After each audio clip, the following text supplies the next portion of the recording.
Is everybody in? Everybody in. The ceremony is about to begin. This is very real. Fantastic. This drug is dangerous. Wrong. You cannot play with it. It's not funny. It's not something to laugh about. Good people don't smoke marijuana.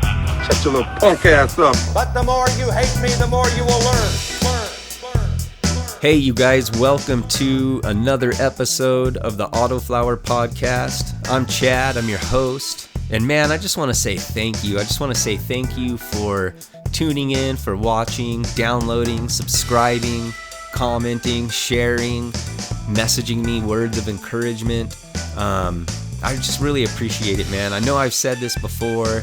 I don't want to sound like a broken record, but I'm humbled and I feel a lot of gratitude. So I just want to make sure that I convey that, and I just want to say thank you. So thank you.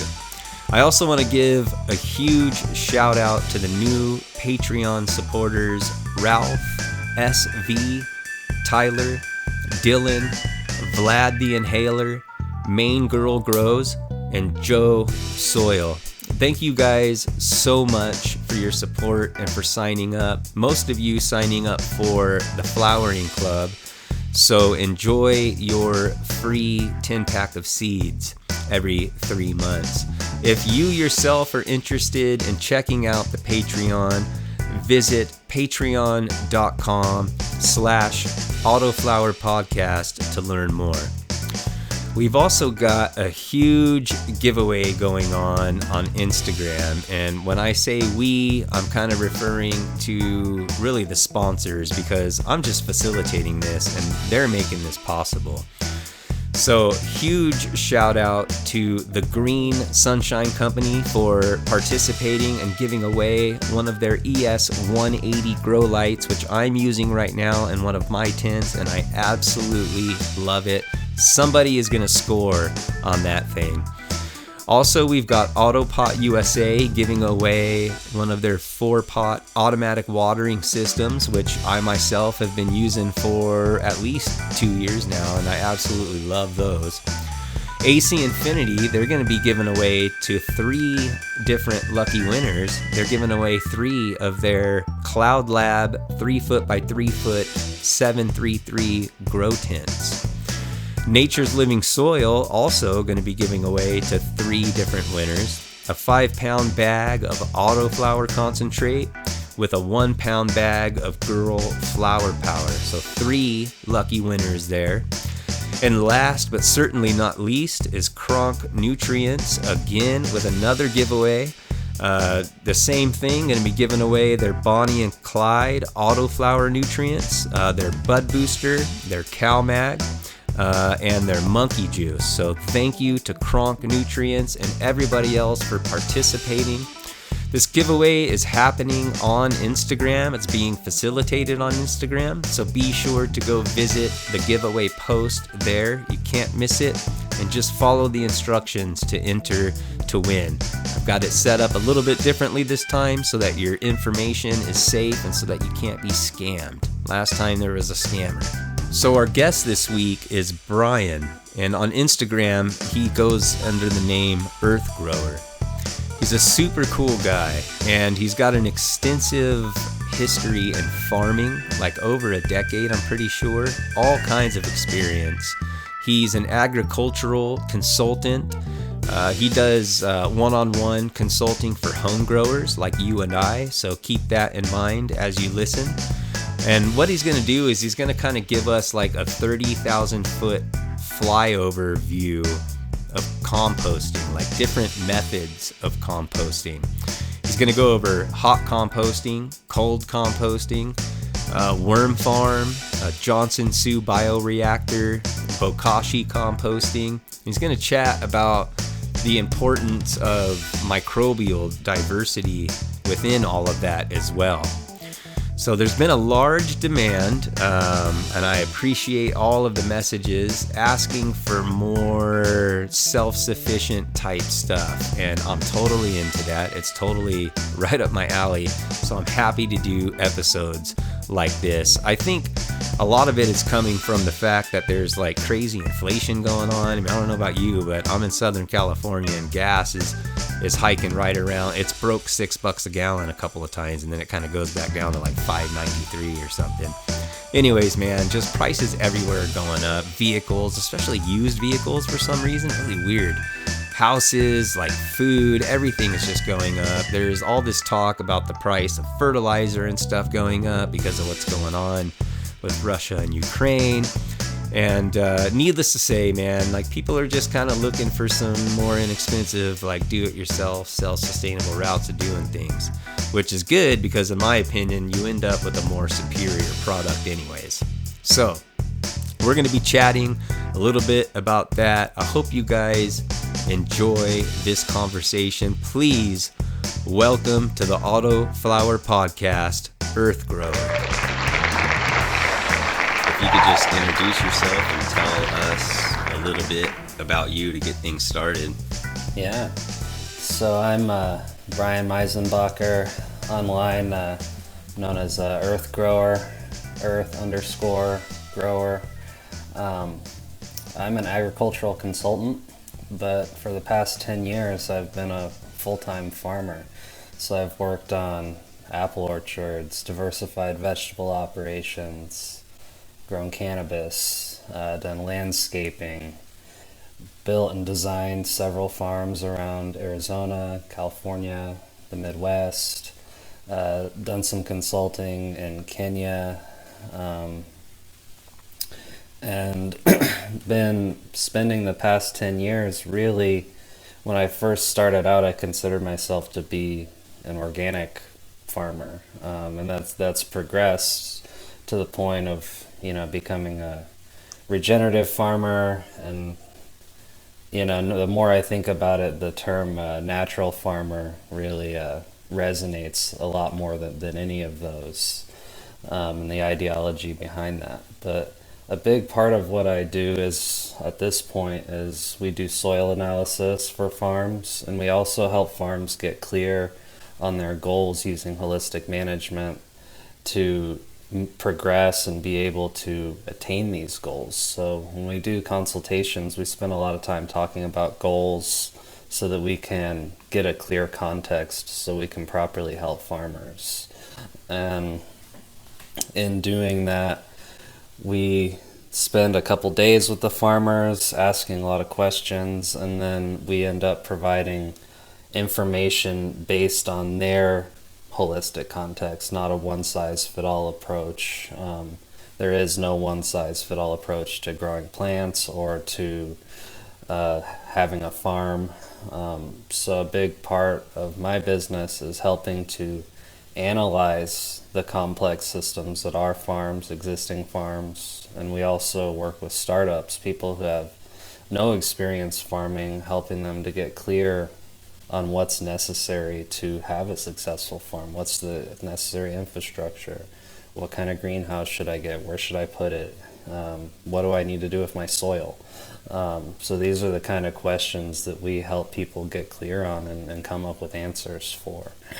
And we do much more than that. We also do permaculture design. We design irrigation systems. We do microscopy, so we'll look at their soil under the microscope for them. Also help interpret mineral testing from Logan Labs. So we do a number of different things, but the core of that is helping farmers to work towards regenerative, convert to becoming regenerative, or begin to build the mindset of understanding what that even means. Well, we also help people do seed banks, set up composting, commercial composting, home composting, and we also help to build and design indoor home grows for cannabis for people. So we'll help people get dialed in with very simple, basic controlled environments, soil mediums, helping to understand the nutritive cycle, making K&F inputs, all of those fun things. So we do a lot of things. When I say we, my girlfriend also does help with the business, several aspects of it, but it's just the two of us that make earth grower, is what we call the business. So that's what I do. We work with farms all over the country, also internationally for the right projects. That's awesome, dude. Man, you guys really are in deep, it sounds like. Yeah. I saw some video of you guys setting up a farm with a couple of farmers. It looked like you were building a hoop house or a greenhouse of some sort. And it looked like you guys were really just connected, man. It looked like actually like a really good time. You guys were dropping crystals and into the sleeves where the pipes go in, and just really cool, man. Hands-on, watching you teach these guys.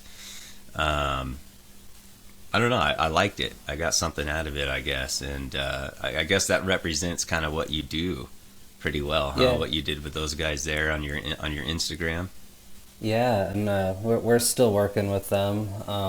The greenhouse that we were building is almost done. So over there, they grow microgreens, and they do it in a really interesting way. They grow big flats of microgreens in like 4x4 Botanicare trays, which is very uncommon. So they're growing just huge flats of microgreen sprouts. And they're also using like tuning forks, so a form of sound healing, when they plant the seeds. So they're really interested in some of the more energetic properties of doing things. So I had the idea for them, to drop the crystal in every one of the posts of the greenhouse, and they really liked that. So I'm a big part of what I do is very much within context, so I try to come from the place of where they're coming from with it and try to understand it as best possible so that we can meet their goals and they're happy and they feel good about what they're doing. And that will be different for every single farm. I wouldn't necessarily recommend dropping crystals in the post for someone who doesn't care about that. But they did.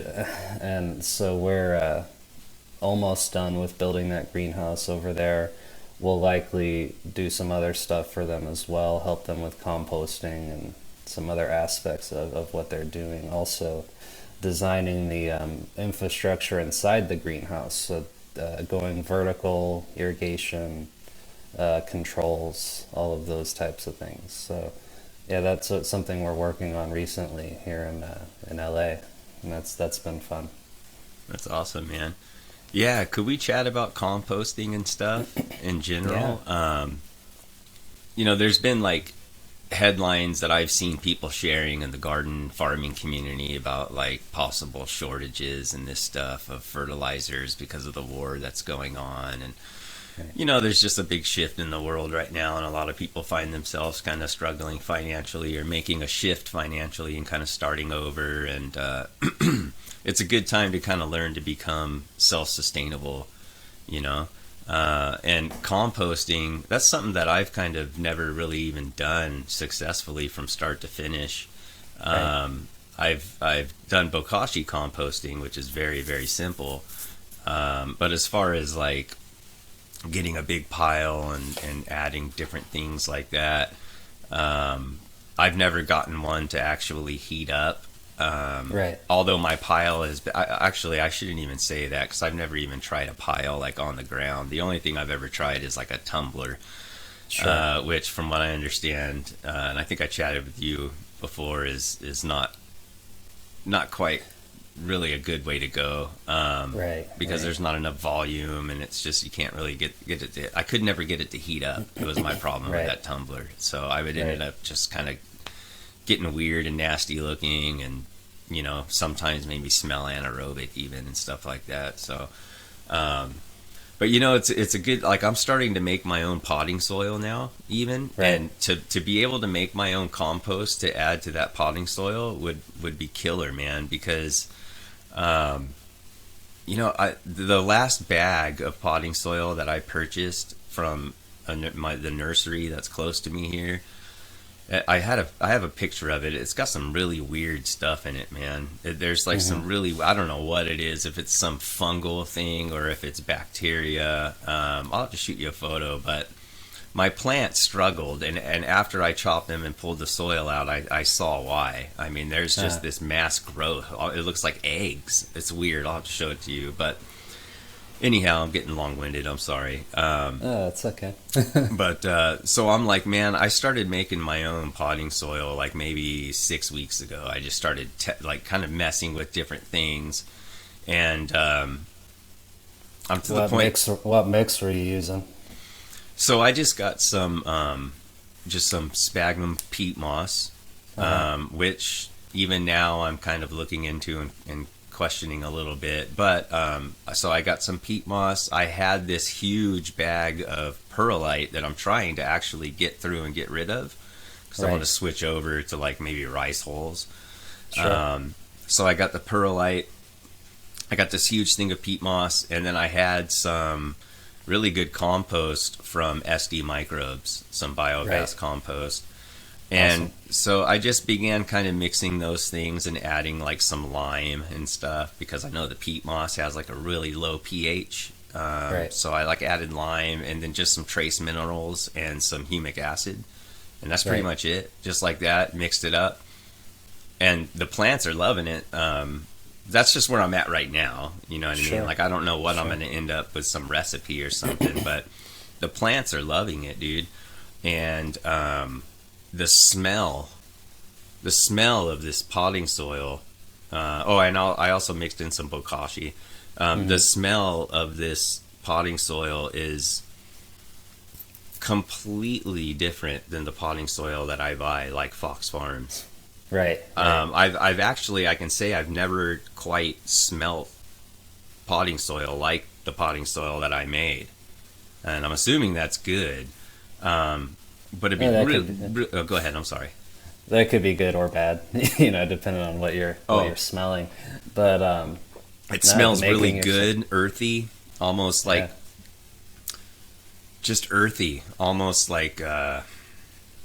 I don't know, man, like foresty, like really sweet almost. Like, it just smells really good. Yeah, so soil should smell good. We've used for a long time a modified version of the like subcool super soil mix, kind of like the Coots mix is similar. Brandon Rust also has a really good basic mix that he has on his channel that he made a video about as well. But for a long time we've used like a modified, the kind of subcool super soil mix that we were making ourselves, and then we had someone start making it for us, like a soil mixer, and started running into a bunch of problems because they weren't mixing it the same way that we were, taking the same care. So when you have the means to make your own stuff, or the time, it's going to end up being better for sure. And that really ended up messing up a few cycles for us, because he didn't take the same care that we did with it. And it was like, man, like, we were trusting you to make this the way that we asked you to make it. But especially at a large scale, that really sucks. So composting, let's talk about that. So composting is an amazing thing. It's like when you make proper compost, it's just like a microcosm of life, and just microbial life, and also like the energetic properties of the minerals, like within soil and within compost. Like, all of these things are happening. There's the chemistry, there's the biochemistry, there's the biology, and there's the process of death and renewal happening all at once, and it's a really beautiful thing to witness and participate in, and a lot of lessons to be learned there, because it's an example of what's happening all around us every day, within our bodies, within every aspect of nature. So when we can look at it from that perspective, then we can really start to understand it and get good at it. So that's just setting the stage of like, what is compost? So the bag stuff that you buy from Home Depot, if you look at that under the microscope, there's not much life happening there. I mean, there is life, but there's not a huge diversity of life. So likely that comes from large scale operations that are really more of a waste diversion operation than a microbial inoculant, which is what good compost should be. Good compost should be a powerful microbial inoculant. But it does have nutrient content. So there is the mineral component and the electrical component of compost. It holds a charge, right? But purchasing compost from the store is generally very lacking. So when you do purchase it, getting it from a good compost maker is critical, or you're not going to get the kind of results that you would like. So when making compost, you need to have a diversity of greens and browns.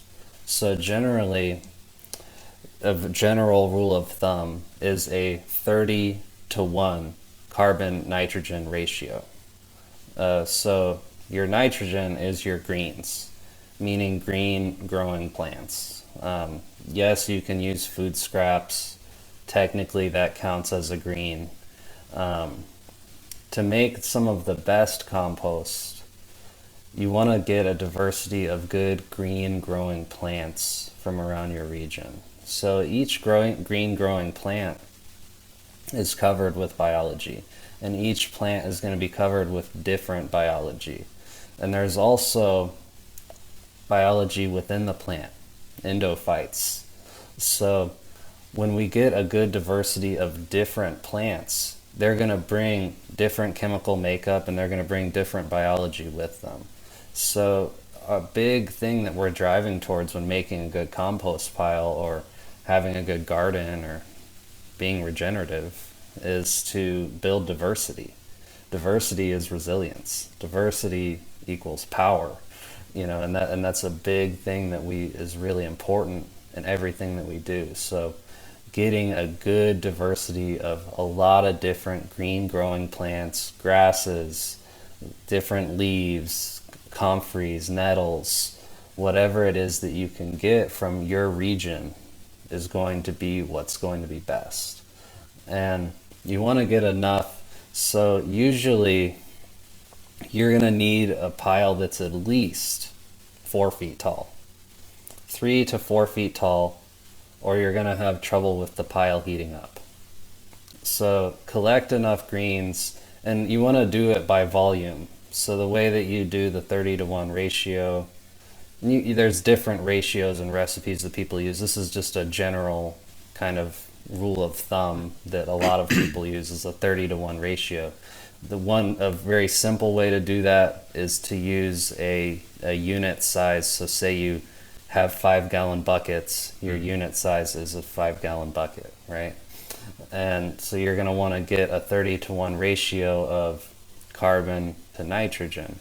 So, and then you want to get a good diversity of browns. So meaning wood chips, leaves, those types of things. And not all wood chips are created equal.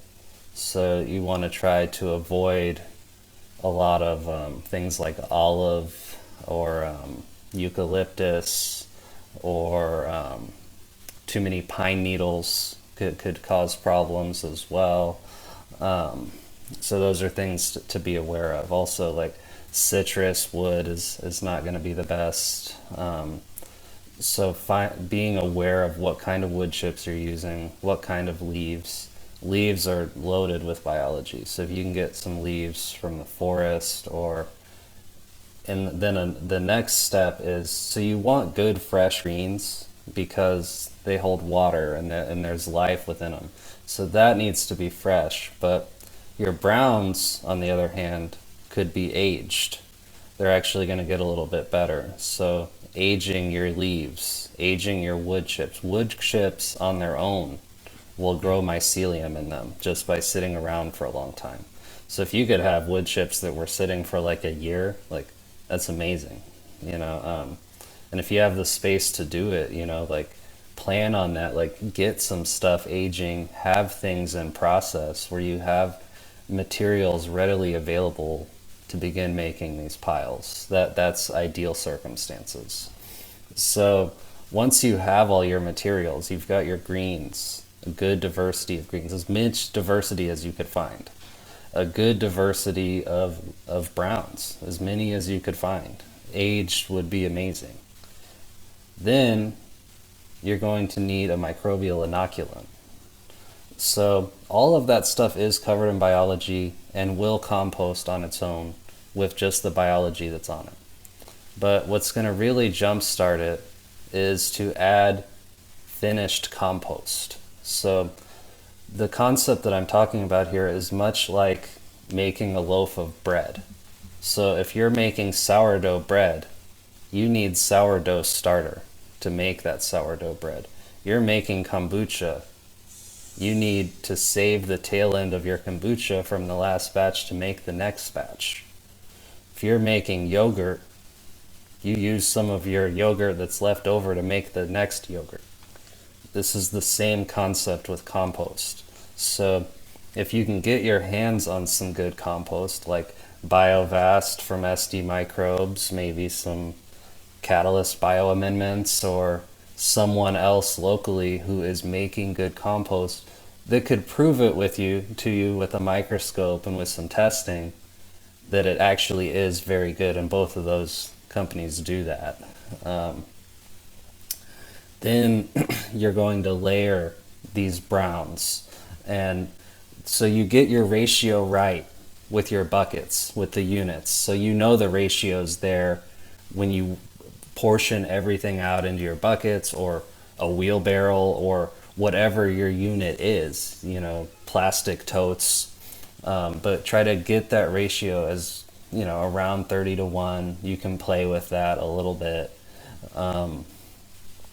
so you know that ratio is there. Then you're going to just kind of layer these things together like a lasagna. So you're going to if you can get a layer of wood chips on the bottom, that's going to be helpful because of the air underneath, right? And maybe even a couple sticks on the bottom could be helpful. Then you'll put a layer of your browns, a layer of your greens, and you're going to sprinkle some of that, you know, smaller amounts of that microbial inoculant over each layer, you know, and get some of that good compost in those layers.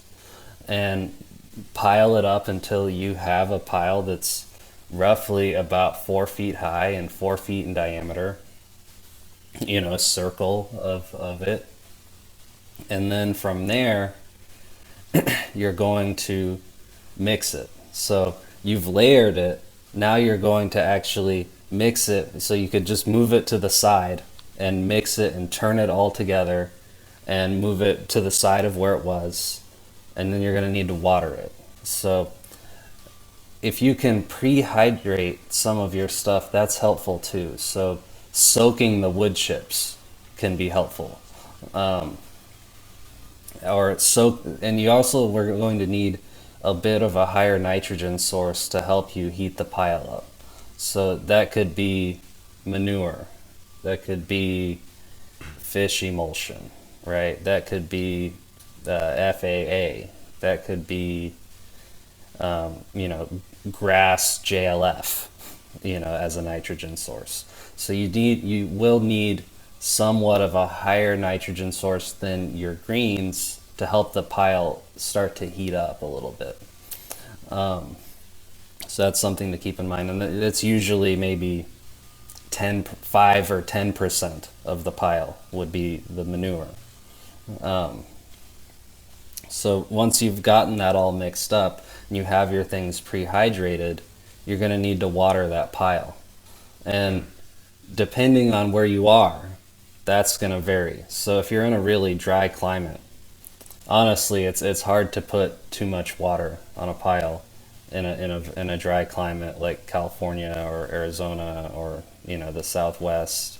where you get somewhere where it's more humid, you could put too much water. So generally what I'll do if I'm making a pile around that size is you want to get, a nice good mist going on your hose, or like the shower setting, not the straight stream. And you're going to want to just go over that pile until you start to see some water seep out of the bottom. And get it really wet. And then when you pick it up, you should, when you squeeze it, you should see water just kind of barely coming out your knuckles, not dripping from the bottom of your hand. Just kind of barely, when you squeeze it, some water kind of comes out of your knuckles, and that's a pretty good moisture level. The next thing that you're going to need to make proper compost, so that's making the pile. You're going to need a thermometer, probably a couple thermometers, to get the edges of the pile. And this is where there becomes variability in opinions of what you should do. So if you're going to make an Elaine Ingham style hot compost, thermophilic compost, you're going to want this pile to heat up like 5 times, over 150 degrees. And then doing that, that's going to kill majority of the biology. Most of what may be beneficial, and also anything negative, right? And it's also going to kill any weed seeds that might be in there. So the core concept of that is you're trying to kill pathogens and you're trying to kill weed seeds. In the process, you're probably going to knock out a few beneficials there as well. And it will begin to tie that together, and that heat is going to generate a compost. And usually that to finish, where you're actually going to have a very good compost, is going to take 3 to 6 months, likely 6 or a little longer, to actually get the biology to come back. So that's the thermophilic composting process. So you're going to want that. What was that? Sorry. So that's just one option, the thermophilic. That's one option. Okay. So that's called hot composting. You're going to want it to get over 150 like 5 times, and then that'll start to come down in temperature.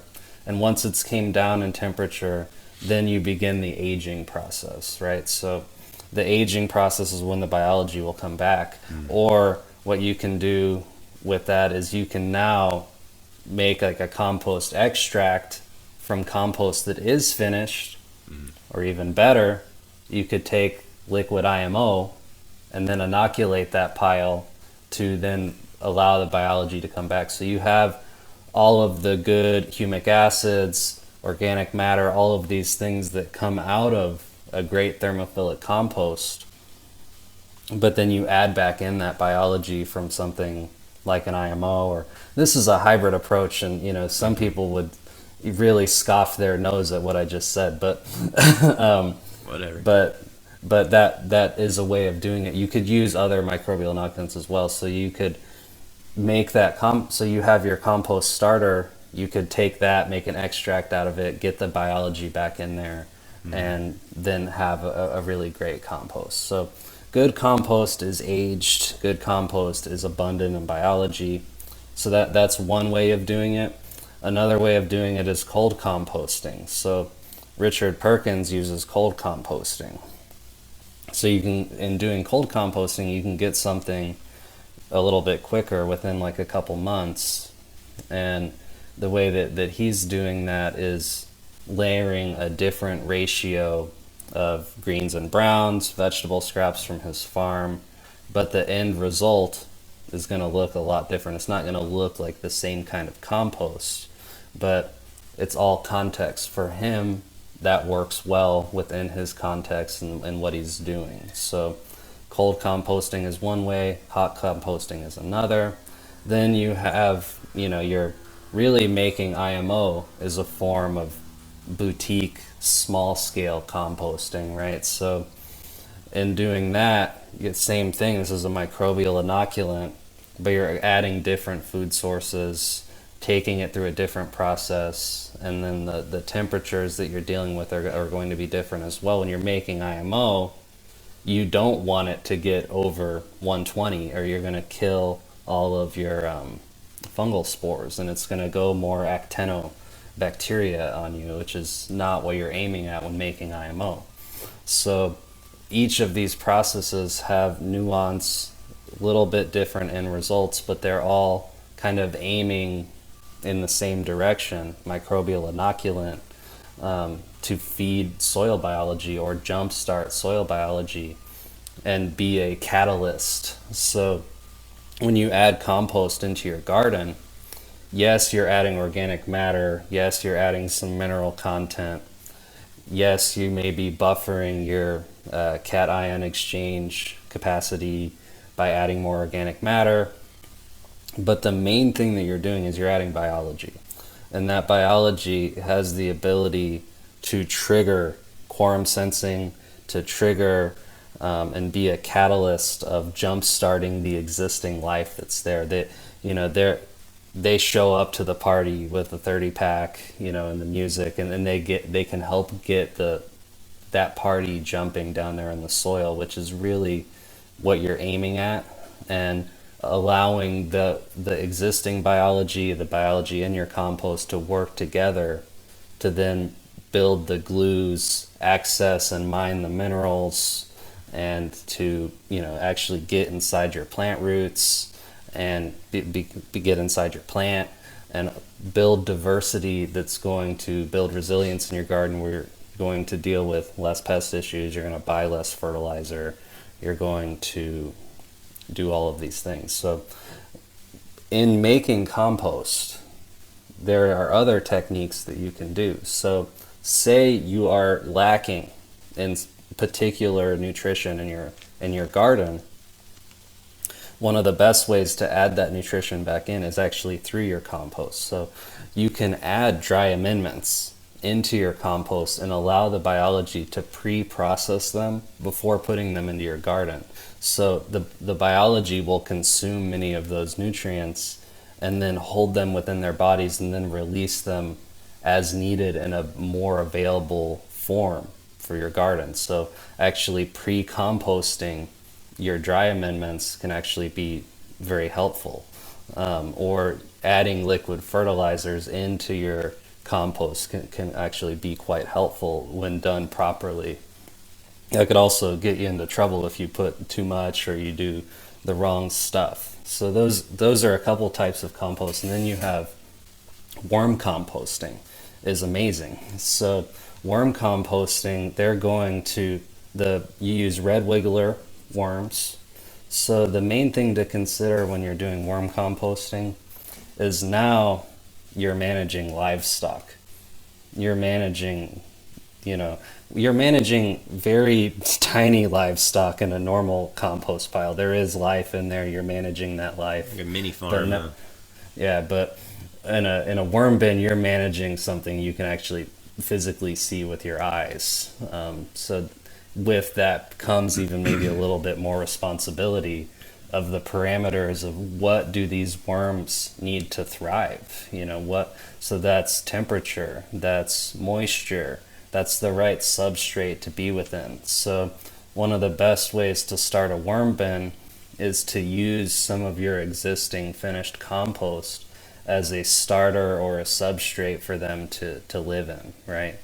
And one of the best tips that I have for doing worm composting, so a lot of people will start doing worm composting and they don't pay enough attention to moisture, they don't pay enough attention to temperature. So putting a hygrometer inside your worm bin is actually really helpful to pay attention to moisture and temperature, make sure you're in the right ranges.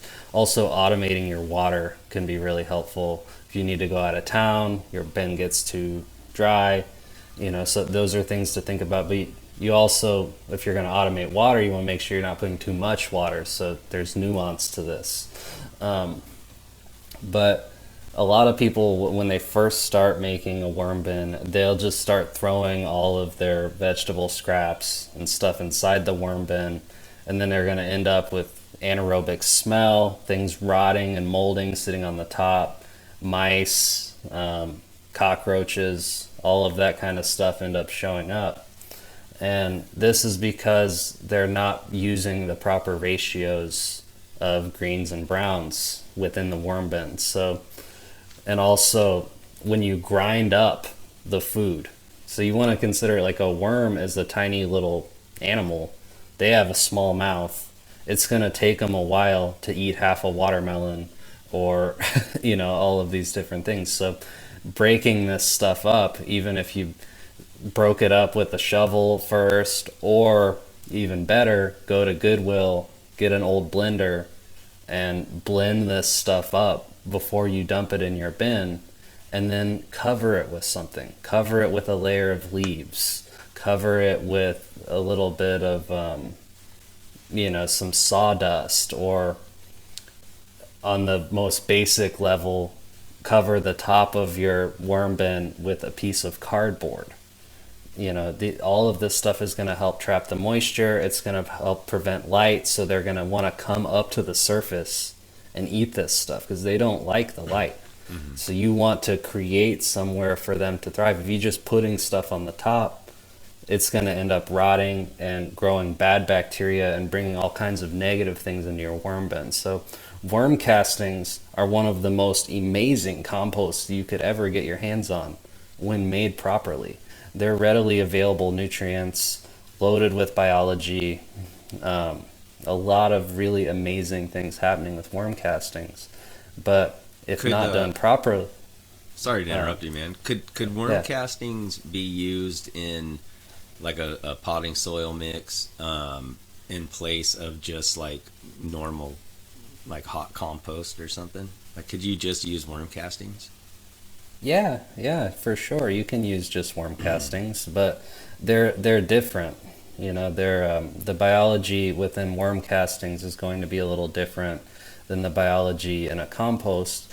And much like with the compost, the compost is going to vary based on what you made it out of, and worm castings are going to vary based on what you fed your worms. So the makeup in terms of nutrients and biology can vary drastically depending on what your feedstock is and how you manage your worm bins. Or are you doing like a wedge system? Are you doing a bin? Are you doing some other form of like larger scale methods where you're piling things in and then cutting the bottom off and collecting that?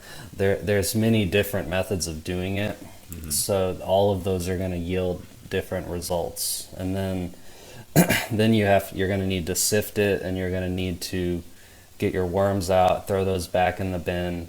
A really cool thing is if you're doing well at worm composting, you're going to end up with extra worms that you can share with your friends, expand your operation.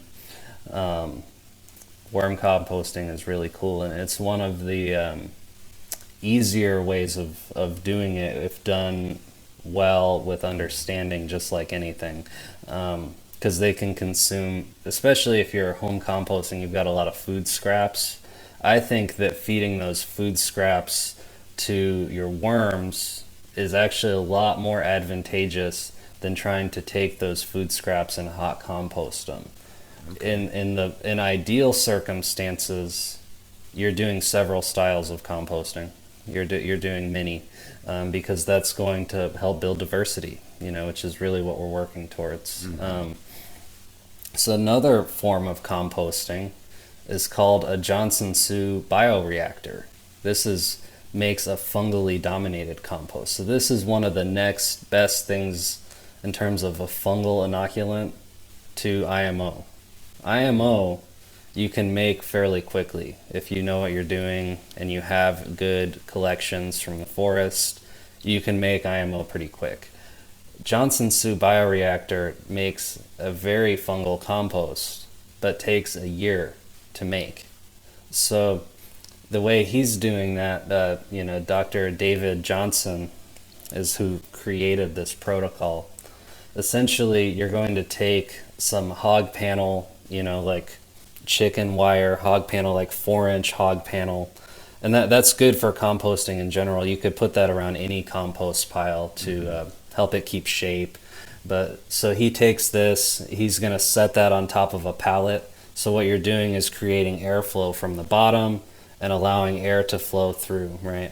And then he's going to wrap the inside of that hog panel with like landscape fabric, like breathable landscape fabric.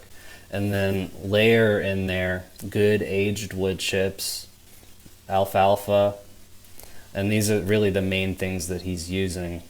And he's going to get it wet, and he's going to shove in PVC pipes, about 4-inch diameter PVC pipes with holes in them, into this tower.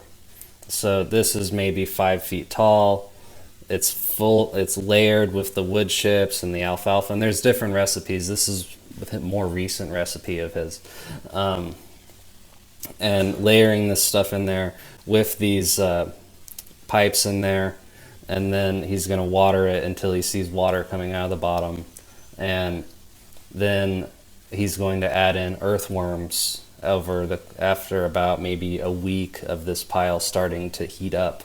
He'll add once it comes back down in temperature, he'll add earthworms in there, and then it's going to take about a year of just letting this pile kind of do its thing. It's very hands-off. You don't need to turn it.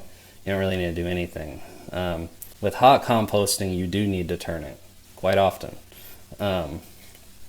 With cold composting, not so much. Johnson Soup Bioreactor, don't really need to turn it. So if you could do all of these different styles, do hot composting, do worm castings, do Johnson Soup Bioreactor, and have them in process, realizing like, yeah, this is going to take me a year, but in a year it's going to be amazing. Mm-hmm. And then IMO is going to take me, maybe 5 days to make if I have everything sitting there, right? Mm-hmm. And combining these things together is going to be abundantly diverse. And that's really a great place to work towards if you have the space to do it. So if you have a small space, worm bin is going to be a really great place to start. Bokashi composting is going to be a really great place to start. If you are just dealing with ridiculous amounts of food scraps, the ultimate fastest way to deal with that is to feed them to chickens, and then you take their manure and you compost that. Mm-hmm. They're gonna break that down and turn it into a nitrogen source faster than anything else. Mm-hmm. And chicken manure you want to be really careful with, because it's super high in nitrogen, very hot, and you want to use that very sparingly as a nitrogen source within compost piles, and definitely don't use it fresh. That's a terrible idea. Mm-hmm. So those are several styles of composting that are all have different contexts, a little bit different end results, and are all work well within their context. Bokashi composting is pretty cool. That utilizes what's called EM1. So EM1 is just another microbial inoculant. If you hear people throwing around the term bugs in a jug, that's what they're talking about. I mean, there is other bugs in a jug available with different biology and stuff in there, but that's one of the more common ones, and one of the only ones that I'm actually an advocate of. I have a lot of experience using it, and there's many things that you can do with it that are not common knowledge or widely available on the internet. So EM1, is that for those who have never heard of that, could you just give a little summary of what that is? Or were you about to? I'm sorry. Yeah, I was about to. Then no big deal. So EM1, essentially, so Dr. Higa in Japan, he was the one who created this EM1 inoculum. And it's essentially a consortium of microbiology. But the main components of an EM1 are a diversity of different lactobacillus, yeast, and purple photosynthetic bacteria. These are the main components of EM1. And to make Bokashi, you take rice bran and you inoculate this with EM1 and molasses. So the simplest way of doing it is doing like a 1-to-1, like 1 shot glass of EM1, 1 shot glass of molasses into like a gallon of water, shaking that up, and then you're gonna dump that gradually onto your rice hulls, mixing it up, and then the same thing like I talked about with your compost, you're gonna squeeze it and you'll barely see moisture coming out of your knuckles. This is the kind of the baseline of moisture you're looking for with Bokashi as well. Also, IMO is very similar. So once you've done that, you've added your EM1, your molasses to your rice hulls or rice bran. Not rice hulls, rice bran. Rice hulls won't work for making Bokashi. And then you're going to put this into an anaerobic environment. So you could put this into a 5-gallon bucket with a lid. You could put this into a barrel with a lid. You could put this into a garbage bag and tie it off, or a Ziploc baggie, or any number of, or a Tupperware container on a very small scale, right? And usually it's going to take roughly 14 to 24 days, maybe a month, to really get a super active biology happening within that Bokashi. Then from there, you're going to want to dry it, air dry it. So you can spread it out on like a sheet pan. You can spread it out on a tarp if you're making a lot of it, and let that air dry and stabilize. And now you have a stable, granular version of an EM1. So the main biology in there is going to be yeast, lactobacillus, and photosynthetic bacteria. And you can use this to make compost. You can also use this as a microbial inoculant for your garden. So you can spread it around in your garden much like you would with IMO or compost. You know, you want to use it sparingly. I mean, a little goes a long way. You could use too much, potentially. And also, like, what's your crop? So this is mainly a bacterial inoculant. There's not a lot of fungi in Bokashi, depending on how you made it. You could go through, IMO is a similar process to making Bokashi, but that's more of a fungal inoculant. So these are things to think about. But essentially, when making like Bokashi compost, you could take that inoculant now, and you can buy Bokashi, you don't have to make it, but that's how you make it. So you could take that Bokashi now and layer that with your food scraps or greens and browns from your garden, and layer that biology in there in a bucket or in a barrel. Ideally, you should have a spout on the bottom, because there's going to be a liquid that comes off of that you can use as an inoculant as well. And that biology will break down those food scraps over time, and what's the end result is going to be a very bacterial compost. Generally, most compost, when utilizing tons of food scraps, end up being quite bacterial. And depending on what you're growing, that can be beneficial, depending on where that plant is in succession. So some plants need more of a fungal ratio, some need more of a bacterial ratio. So like brassicas, like kales and Brussels sprouts and cabbage and kohlrabi and all that fun stuff, they're antimycorrhizal. They like actinobacteria. They like a more bacterial soil. So things like EM1 and Bokashi are amazing for those things, because they really love the bacteria.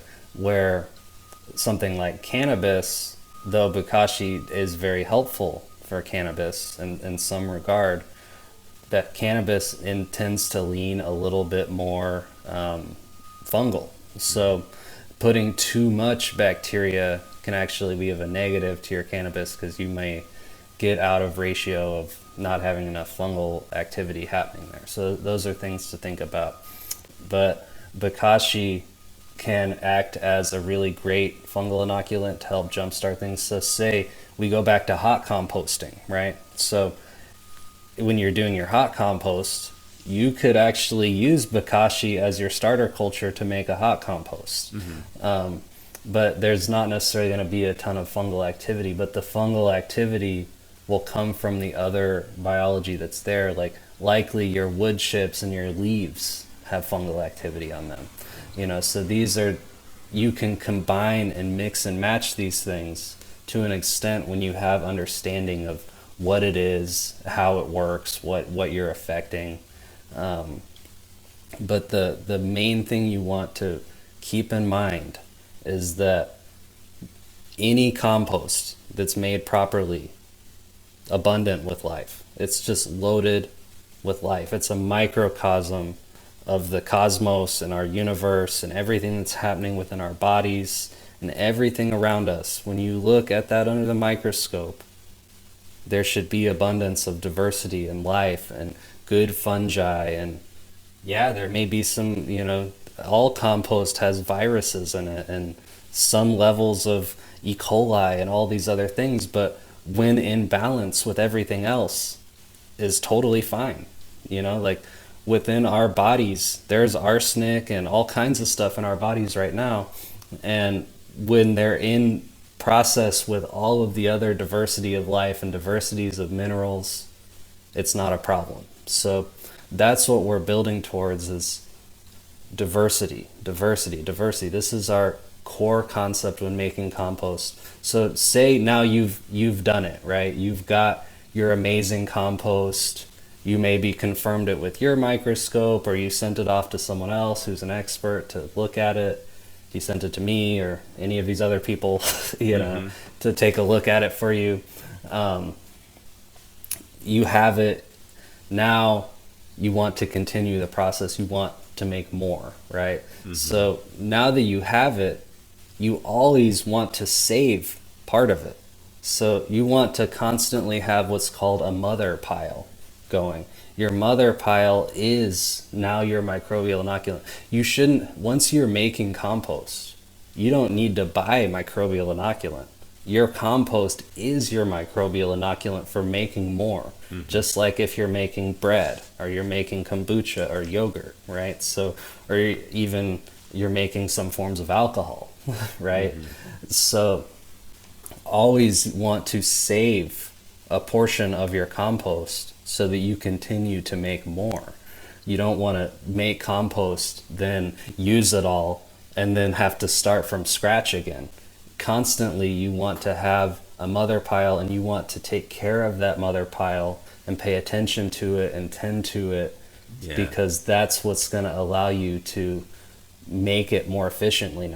Once you have that compost, you want to save a portion of it, but also a key part of making really good compost is keeping records. You want to take notes on what you're doing. You want to take notes on every aspect of it. What were my ratios? What were my temperatures on each day? Even if you're very serious about it, keeping a spreadsheet is going to be really important. So take this seriously. This is something powerful. This has the ability to help you process your nutrients better, have more pest resistance, have less fungal issues. All of these things are possible through great compost. So there is nuance to it. There is an art and a science to it, and it's something to be done with care and has the ability to be a mindfulness practice for you that could really make you a stronger human and a better farmer. So it is something to respect the process and to look at closely and to learn from and get better at over time. Treat it as an art, but also understand the science behind it, and because both of those things are happening, and really every aspect of life is like that. We have biochemistry, we have the electric aspect of our bodies and our soil, and it's living and moving and in process and constantly moving from one place to another, and things eating other things and pooping them out, and all of this is happening on every level, and that's what the compost is. It's a microcosm of this, and it's a really beautiful thing to witness and to learn from. And I encourage everyone to, when making compost, look at it from that perspective and do learn from it. Take good notes, get good at it, teach others. This is really important stuff. Yeah, and I think with although I don't have experience doing it, but I guess you can just kind of use your nose when it comes to a lot of this stuff too, right? To kind of determine whether or not you're successful or whether it's going foul. Yeah, so then your olfactory is really important. So if you've smelled good compost, so that's a good place to start. When maybe you purchased your microbial inoculant from SD or from Catalyst or any of these other guys who are making good stuff, give that stuff a good smell. Really stick your nose in there and smell that stuff, because that's going to register. Your nose and your olfactory registers with your memory more than anything else. You will recognize smells. So being able to recognize the smell is super important, but also there's smells that are bad. So if you smell rotten eggs, that's your sulfur off-gassing. You smell ammonium, that's your nitrogen off-gassing. So these kinds of things, you buy some compost and it smells like ammonia or it smells like rotten eggs, that's not finished, or the ratios are off, or something was wrong with it, right? It went anaerobic, or so these are things to really consider. Another simple test you can do is a slake analysis. So you take a little mesh basket, and put that in something like this, like a little mason jar or something, and you'll take a handful of that compost and you're gonna drop it in the little basket with water in the mason jar, and set a timer on your phone of how quickly that compost or even your soil dissolves into the water. So if it dissolves very quickly into the water, it shows that there's not much of the glues of the biology present holding that stuff together. They're not processing a ton of nutrients. Another thing you could look at when doing that is, what color does the water turn? So if it turns a nice black color, there's good humic acid in there, and especially if it holds that color for a while. If it becomes clear, it's showing you that there's not a ton of humic acids. So these are kind of basic tests that you can do. If you feel good about your process, or someone else's process, you could even taste it.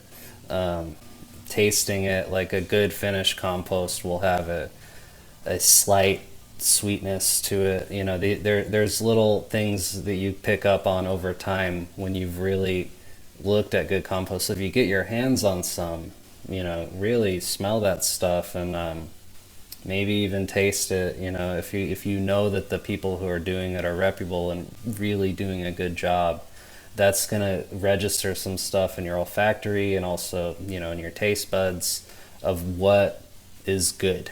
And these are very basic tests that you don't need a microscope or a lab analysis to do, though those other things are helpful and are going to build better understanding, especially if you are in a for-profit situation. With a home grow or something like that, like, you can play around a little more. But if you're commercial or running a farm, if your stuff's not made properly, it could actually be very negative to your garden. So you do want to be mindful of this stuff and do it with care. Yeah, that's why I'm hesitant to go run to like Lowe's or Home Depot and just purchase like the Kellogg's compost that they have available there, because I've heard some stuff, I've read some stuff online, and to be honest, man, I don't know how true it is.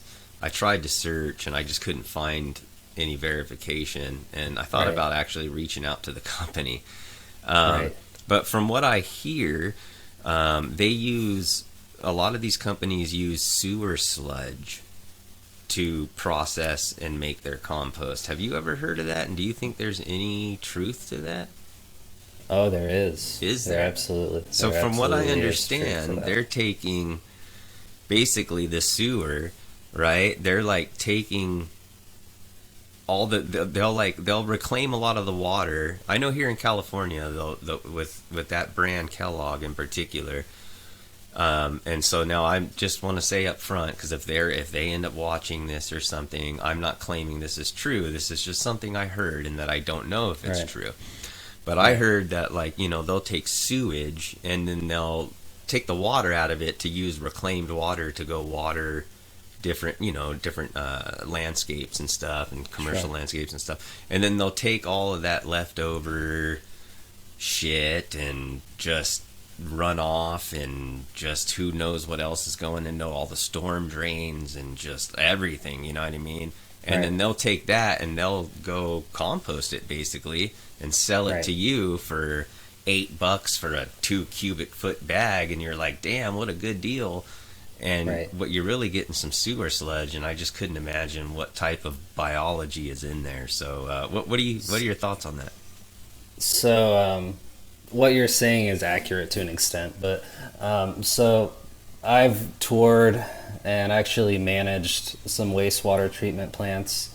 So, on one of the orchards I worked on, we had a wastewater treatment plant it is actually in some regards better than a septic, because a septic is an anaerobic condition, so you put a bunch of stuff going down the toilet in anaerobic conditions, you're going to end up with something toxic and really bad. So it's not like there's poop in there then. It's not like there's human poop in there and stuff. No, not necessarily. Okay. So when you take it through like a wastewater treatment plant, this is aerobic conditions. So there actually is a big aerator in there, just like if you're making compost tea. Mm-hmm. And there's generally is beneficial biology that's there to break down much of that waste product. And and then so water coming out of a wastewater treatment plant, though I would not ever consider drinking it, is clear.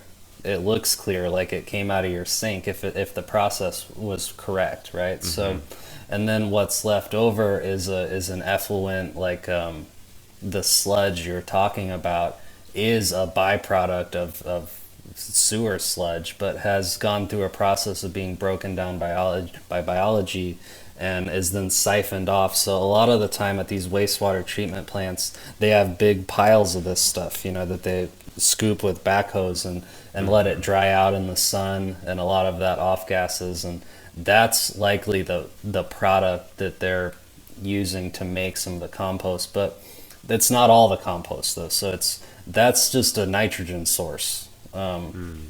So they're likely using that as a nitrogen source, also mixed with byproducts from perhaps the lumber industry,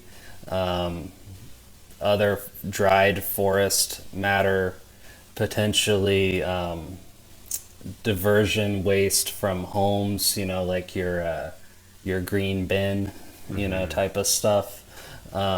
It's a combination of all of those things. It could also perhaps have, and it usually says on the bag whether it's has biosolids or whether it's byproducts of animal production or it's forest matter. It says in some regard what might be in there, but usually if it says biosolids or something like that, like that's what that probably is. But it's not the entire compost. It's mainly a nitrogen source that's added to help heat the compost up.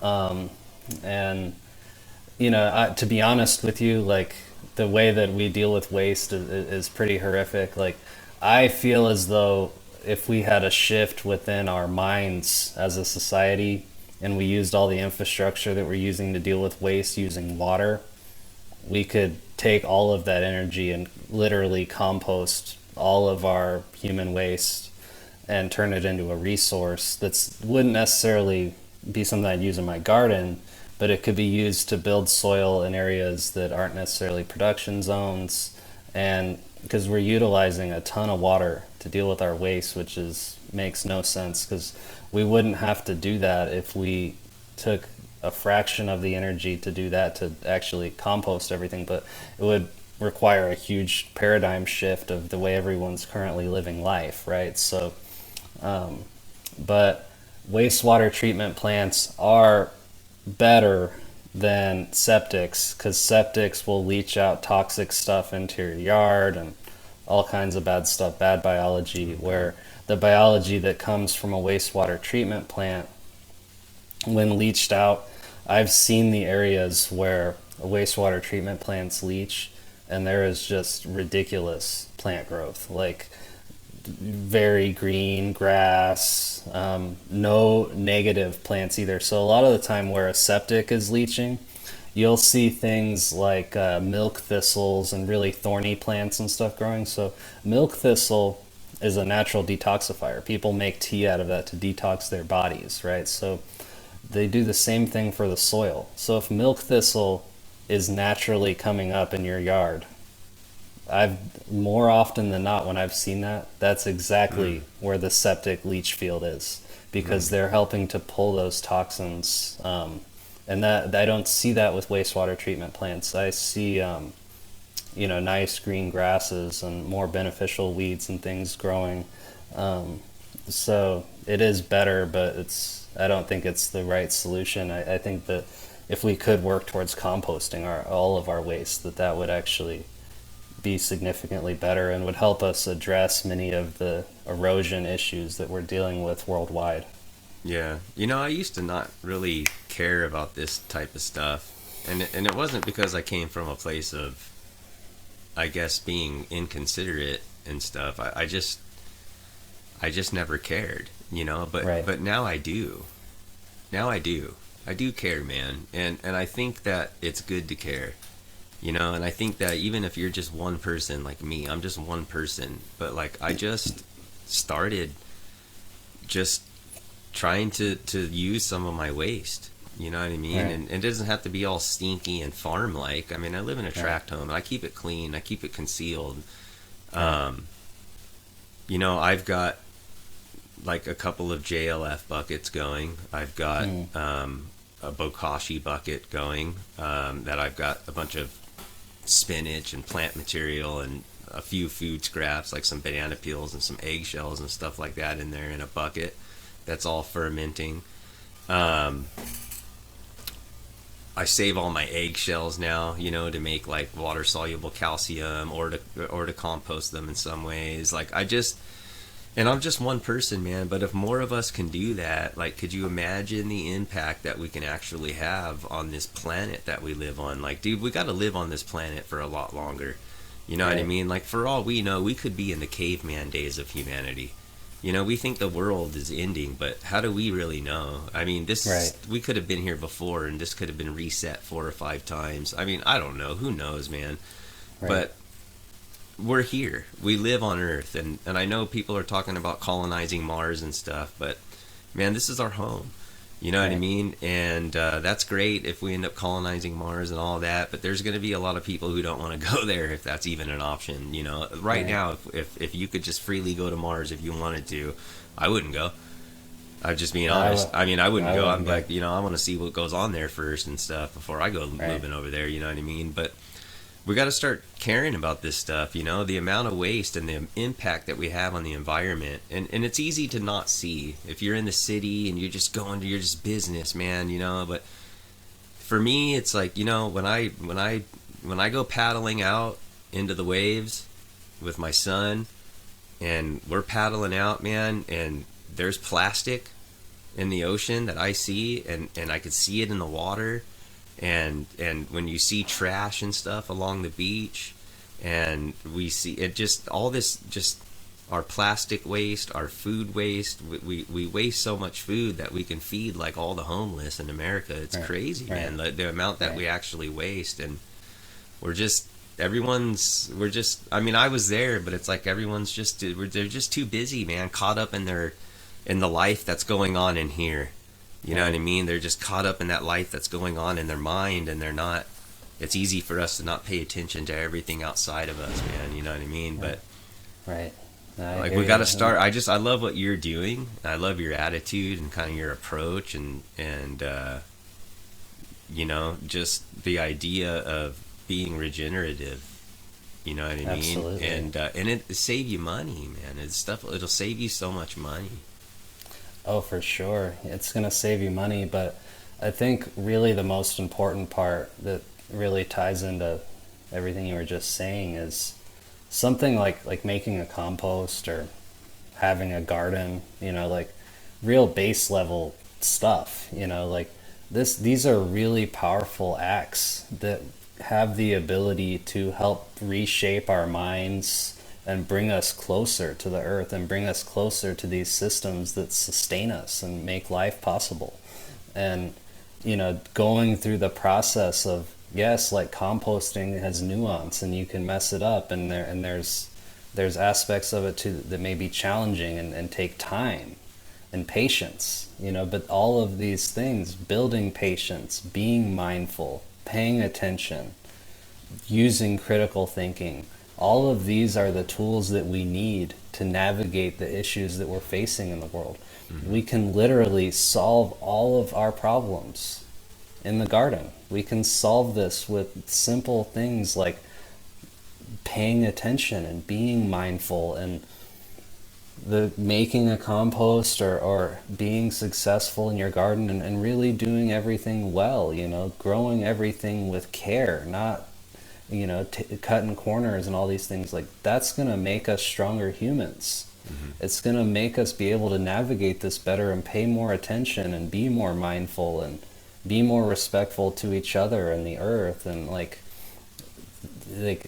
simple things, just like putting a seed in the ground or making a compost pile, like may feel insignificant in the broad spectrum of things, but everything starts with us. We have to take care of ourselves and become stronger humans so we can navigate this world better and empower and inspire others. And doing these simple acts of planting a seed, growing it, letting it go through its process, saving them, sharing them with your friends, making a compost, you know, like all of this stuff's relevant, and is each one of them is a great tool, some of the best tools that I know of to bring us closer to the earth and help us understand what it is we're really dealing with. And, you know, so these little things that we do in our day-to-day lives are meaningful, and they affect the whole, you know, and we're not separate of any of this. Like, all of these processes that are happening in the soil are happening within our bodies. They're happening on the micro all the way to the macro, and the world functions in wholes, and we are part of these wholes and affect these things and are moving parts of the earth, just like the biology and every animal and every plant and every fungi is. We're the same. Those are reflections of us. And they are reflections of us. We're reflections of them, and we have the ability to sync back up with these things. And I don't know of anything better than growing a garden or making a compost pile and doing it well and paying attention. You know, those are really, really powerful things, and are necessary for all of us to do to navigate some of the issues we're facing.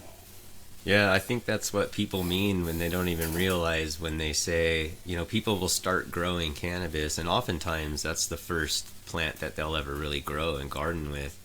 And you'll hear them say, you know, just the act of growing this alone is therapeutic to me. And you'll hear them say things like that, and they're connecting.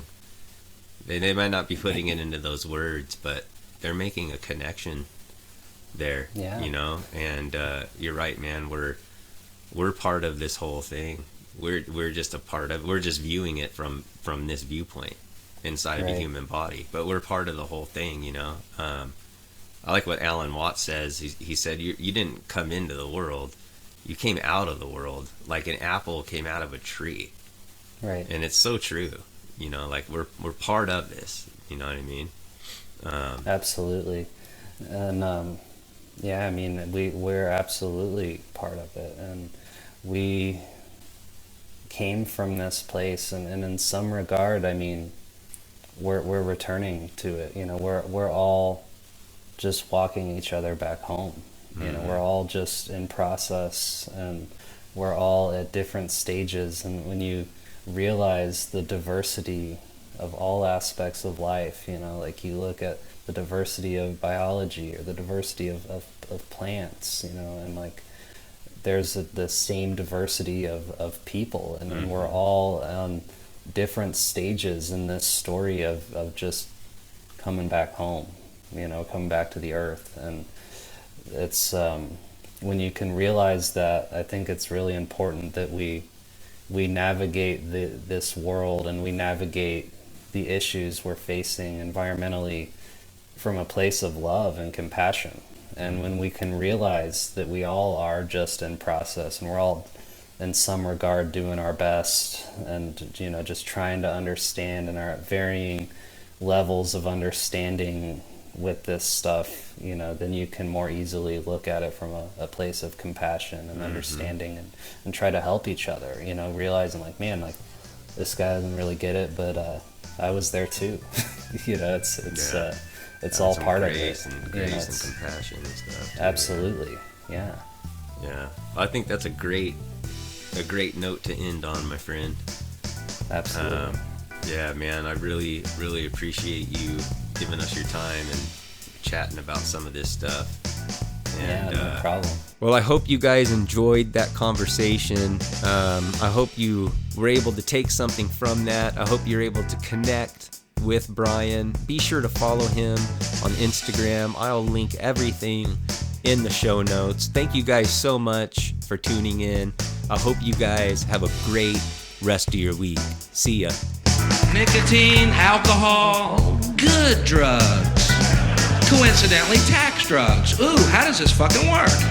The dried leaves and berries are ground up and made into cigarettes by a simple hand machine. The deadly narcotic is thus quickly and easily prepared for its market. The sale of marijuana is even more difficult to detect and halt than the traffic in drugs such as opium, morphine, and heroin.